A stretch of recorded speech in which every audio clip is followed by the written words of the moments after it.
as a head coach, you always want that quarterback to be a little bit of reflection of you and what your program looks like. And, for us, we've been through this gamut before, the quarterback situation at the University of Toledo. And, one of the things that I'm really excited about is this is the first time that these are the guys that we've recruited, we've brought in, and all three guys that right now are in competition going into fall camp for the job are three guys that are tremendous football players, tremendous people, great competitors, great leaders. And, it's going to be fun to see really what they did in the last 3 months of this off season, really, to see what they've done to distance themselves come early part of fall camp. But, I enjoy it. I think my role is to constantly put them in position to be successful, and to constantly put them in position to show what they can do. And that's kind of creating situations and scenarios to see which guy is really ready to lead us and lead our football program.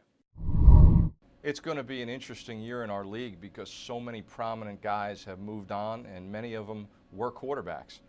So a lot of these programs, just like ours, are going to be put to the test to see not only who steps into those shoes, but how do the rest of the guys that surround that quarterback step up, and how do those offenses change? You may see us run the ball a little bit more this year than we have in the past, more like we did in 2011 or 2012 before Keith Wenning really came into his own as a quarterback. And that's all part of the coaching, that's all part of the programs, that's all part of the evolution of these teams. This has been a quarterback-driven league for the longest time. I remember when the Steelers were in the Super Bowl a couple years ago. I think 4 out of the 6 quarterbacks are from the MAC conference, and that's big for me because I do have aspirations of playing in the NFL. So to see that success at the quarterback position coming out of this league really made my decision easy coming out of high school that I wanted to play in the MAC. I think you're very well going to see a new group of quarterbacks, and that's what always happens when you've got 3 or 4 veterans that dominate the show. When they move on, the new ones step up and they take over, and they're usually just as good as the previous bunch. And so, I think that's kind of what you look. Jordan Lynch, in a lot of ways, will not be duplicated and replicated in a while because the style of play was really different, Tim Tebow's style.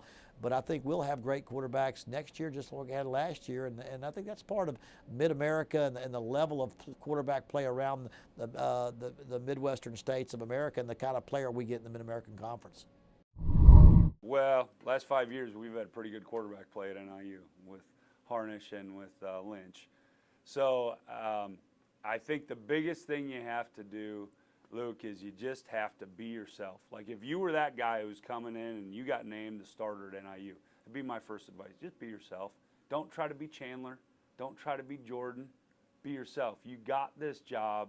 Being yourself. Stay that way. And offensive football is easy. Just do what the quarterback's good at. If you do that, then you're usually pretty good. I know it's definitely humbling. The guys like Big Ben and Bruce Gradkowski, just to name 2 of the many. It really is humbling to know that that's a part of the elite brotherhood that I'm at now, and I feel so privileged to be a part of that. But again, I'm looking forward to playing this year and really entering that elite level of playing quarterback in the MAC.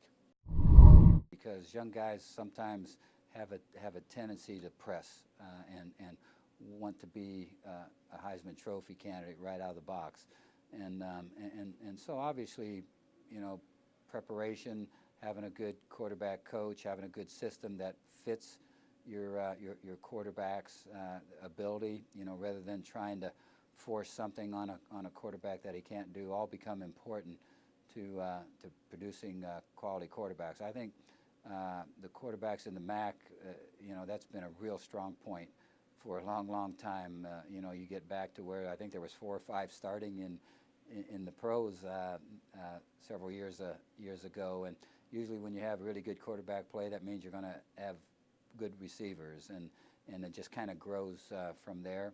It always also means you're going to have exciting football, and that's what the MAC is filled with.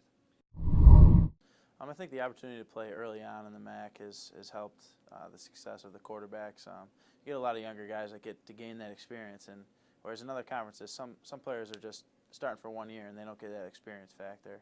Whereas I'm going into my 2nd year starting, and I still have another season after this season, so that experience factor definitely helps.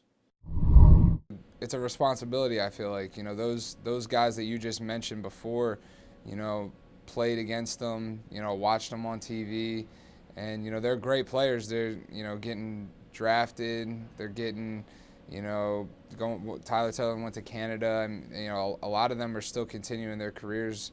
So, you know, I feel like it's a little bit of a responsibility to, you know, play my best each week because, you know, this conference has been known for quarterbacks.